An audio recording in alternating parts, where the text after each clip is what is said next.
Hey guys, real quick, only 40% of our viewers are actually subscribed, so let's change that right now. Hit that subscribe button right below. All right, another huge game. Los Angeles Chargers at the Kansas City Chiefs. This is Sunday at 1. Chiefs are favored by 4.5. The 6-7 Chiefs are favored by 4.5. Chargers, they're 9-4, as I mentioned, the 5 seed right now in the AFC. Over under just 41.5 per FanDuel. A lot to unpack in this one. No crazy weather, 25 degrees and sunny. As of 25 right now. degrees, though. That's pretty Cold. Yeah. But no night game in Kansas City, so maybe they can ball. catch. So obviously, playoff leverage here. Kansas City is all but eliminated if they lose. And this is, like, as big as a game was for Kansas City last week against Houston, if there's a path to the playoffs for Kansas City, the most likely path is a Chargers collapse and the Chiefs winning out. So obviously, the Chiefs would have to win this game. And so for the Chargers, this is your opportunity to essentially knock out your division rival. But there is a path for Kansas City. If they can win this game, their playoff odds would only be 16% still. But the Chargers have this tough run the rest of the year. Kansas City still has 2 games against the Titans and Raiders, 1 against Denver. But you can see they'll be favored in all those games, maybe against Denver. We'll see what happens against Denver. But Kansas City, if they won out, and they would have the tiebreaker against the Chargers if the Chargers lose to the Broncos in Week 18. So I said this on the show yesterday, right? There is a scenario where the Chargers have a win-and-in game against the Broncos. And if they win, they knock the Chiefs out. And if the Broncos have their seeding locked up in Week 18, could be the 1 seed, could be the 2 seed, right? If they just have nothing to play for, the Broncos could sit their starters in Week 18 and knock out the Chiefs. Choose to sit their starters and let the Chargers win to knock out the Chiefs. Just saying. Yeah. I mean, I think the Chiefs are probably done anyway. They're mathematically still alive, but I don't think even they think their season is still. I don't think that's a wild scenario, though. The Chargers have the Cowboys. They need multiple teams. Cowboys, to lose Texans, out. and Broncos the next 3 weeks. They need to win out, and they need multiple teams to lose out, and I don't think that's likely to happen. I would also say, so the Chargers coming off that wild Monday night game. And that's the reason it's not likely to happen is the Chargers are going to show up for one of those games. One of those games, they're going to show up and beat an opponent. But they have to win 2. Because Kansas City would have, if Kansas City wins out and has 10 wins, and the Chargers have 10 wins, I believe the Chiefs would have the tiebreaker, unless the Chargers win is against Denver in Week 18. Or they're tied because they need multiple teams to drop out. They need the Chargers out, and otherwise. No, I think they would just need the Chargers. No, because they need the teams ahead of them in the wild card race to lose as well. I guess I'm assuming the Colts don't win a lot, right? And that the Ravens. They need to overhaul 2 games on the Colts. They need to make sure the Ravens don't also win out. They need to have the Chargers lose out. There's just too many things. Just saying that's the clearest path. Anyway, interesting spots here, right? The Chargers coming off that crazy win against the Eagles. It was ugly offensively for both teams. What did that end up being in terms of pressure rate for Justin Herbert? I've seen anywhere from 50 to 65, depending on the source. But Herbert was under pressure nonstop. Basically every play. But I think that's why this game is Chiefs by 4.5. Yes. Because I don't know how much to make of generally of the idea of, oh man, a tough physical game last week is going to really, the Honolulu flu type of effect. I don't know generally how much of it to make of that. Because honestly, that's one thing that nobody else. That's one of those things where you actually need to defer to former players on. What exactly does that week feel like physically if you've got your ass kicked in a given week and then next week you're playing again, the short week, all that kind of stuff. What is that like, the week of recovery, how close to 100% you are the next week, and how much of a difference that makes. If it was ever going to make a difference, this is the game. Justin Herbert was in a bus that got pushed off a cliff. The entire game was just him getting absolutely wrecked.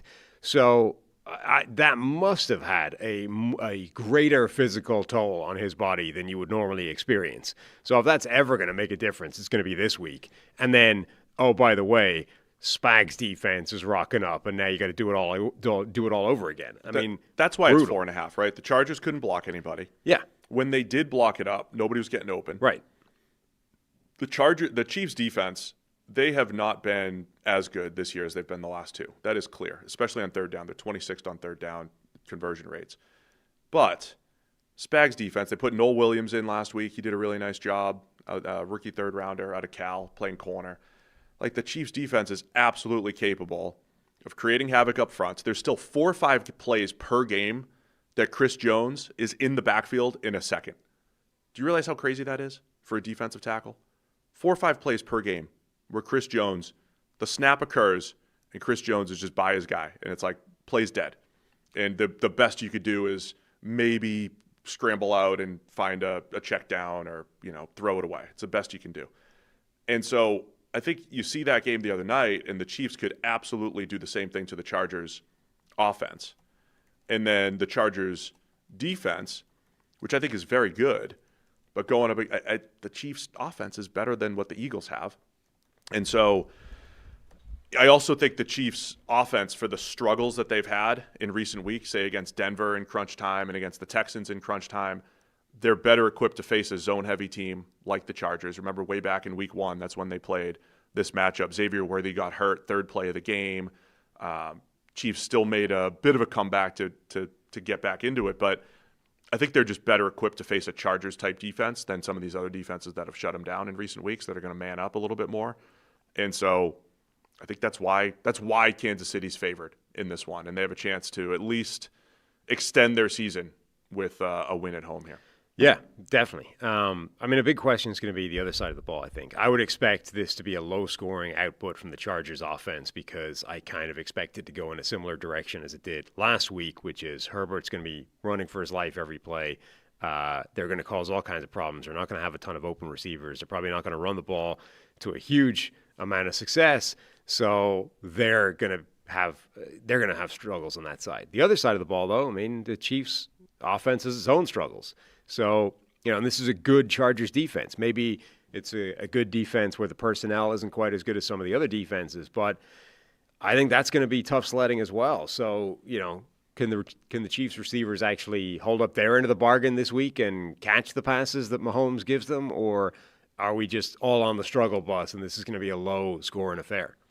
Kansas City's offense certainly, I think, missing some of the easy buttons that they've had in the past. It's been a little boom or bust because even Buffalo game, Denver game, a lot of their ability to move the ball was big plays down the field, pass interference calls, like downfield shots. You're not getting as much of the underneath stuff open.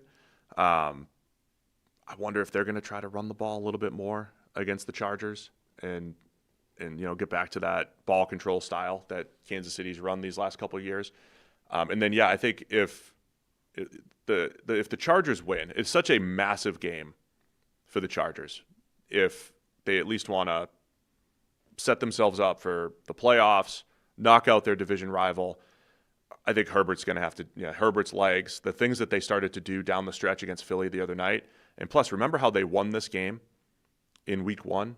Herbert's legs, 3rd and long, scramble, and it almost like set the tone for the entire Chiefs season. Remember the Chiefs had been, they just epitomized making the big play at the right time, right? And it could be a pass breakup in the secondary, it could be Mahomes, it could be a Mahomes scramble, or it could be Chris Jones off the edge with a key sack at the right time. And they put him out wide against the right tackle, and he won, but he ducked inside, and Herbert bounced outside and picked up the big scramble to seal the deal for the Chargers. I think if we wake up Monday morning and the Chargers win this game, it's Herbert with his legs, a couple big throws to Quentin Johnston or Ladd McConkey. Like, Ladd's got to play better football for the Chargers if they're going to, do some damage in the playoffs. Those guys have to make big plays against this Chiefs secondary or Herbert's legs.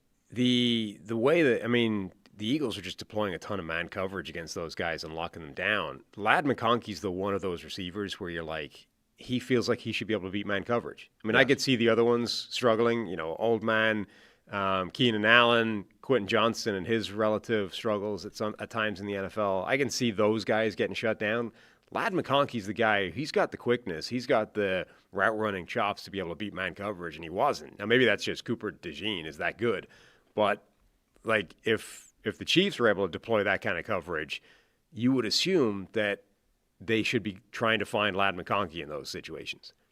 Yeah, I think Spags and that defense are more than capable of taking advantage. That'd be my concern for the Chargers. Yeah, is I don't know if they're going to have. I don't know if they're equipped right now to have those answers. And look, they had Joe Alt week 1. They didn't have Rashawn Slater. Like, they were banged up a little bit, but they're just not looking great from a pass game perspective right now. Plus Herbert banged up. Mahomes is a little banged up too. I don't know if he's on the injury report or anything like that, but he was banged up in that game. He was spent the other night and a little banged up. I don't think it affected his ability to scramble, just like Herbert's ability to scramble was fine. And then you have this other element of Juwan Taylor at right tackle, still not practicing. Left tackle is going to be Jalen Moore, right? Esapole, probably Jalen Moore on the right side. So you have backup tackles for the Chiefs, which is, by the way, just what Herbert does every single week for the Chargers, having so we got second and third string tackles on both sides and how that affects things. They're very similar. Like they're very similar teams now where the quarterback is making miracles happen. A lot of it is going to have to rely on the quarterback's legs. Forget what he's doing passing the ball. Both offensive lines are now in bits. The Chargers, I think, have a better shot of running the ball than the Chiefs do based off current evidence. Both defenses are very good. Like, these are both receiving cores who've got some question marks now based off the last few weeks. Like, these are very similar football teams at this point.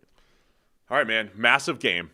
Buried in the 1 o'clock. We had so many good games in every window this week. It's in the 1 o'clock window. Chiefs, I think it's like their second or third 1 o'clock game this year. They've been in prime time. Hopefully this is where we get rid of Romo and Nance in the 1 o'clock. We don't get to hear them much. Oh, are they in Buffalo, New England? I don't know. Or are they in – I don't think they are. They might be at this game. I'd love for them to be this game. We could just get By the way, Jim Nance, what were they doing the other day? They were doing like an NFC game randomly or something, weren't they? Tony Romo, by the way, is like the same age or half a year older than Phillip Rivers. The man's been in the booth for like 18 years. Nance sounded so sad that he was not at Buffalo, Cincinnati in the snow. In the snow. Yeah.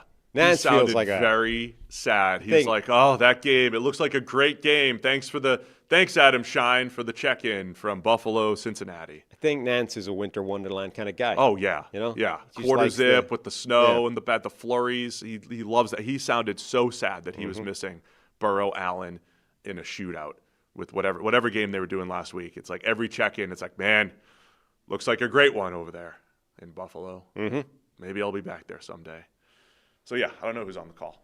I like to just tune in Sunday and find out. I don't look ahead of time. All right, man. It's Chiefs by 4.5 with their season on the line. Where are you going to go? Chiefs. Man, I think I am too. I'll take Kansas City. No, I'll take the Chargers. I got to go opposite you. Just taking the Chargers. Just try to catch up. If I could make up 20 picks in the next 4 weeks plus playoffs. Yeah, I can't see why that wouldn't happen. Harry's taking the Chargers as well. Thanks for watching all the way to the end of the video. Check the Mic is live Monday, Wednesday, and Thursday, so be sure to hit subscribe so you don't miss a video. You heard the man. Subscribe.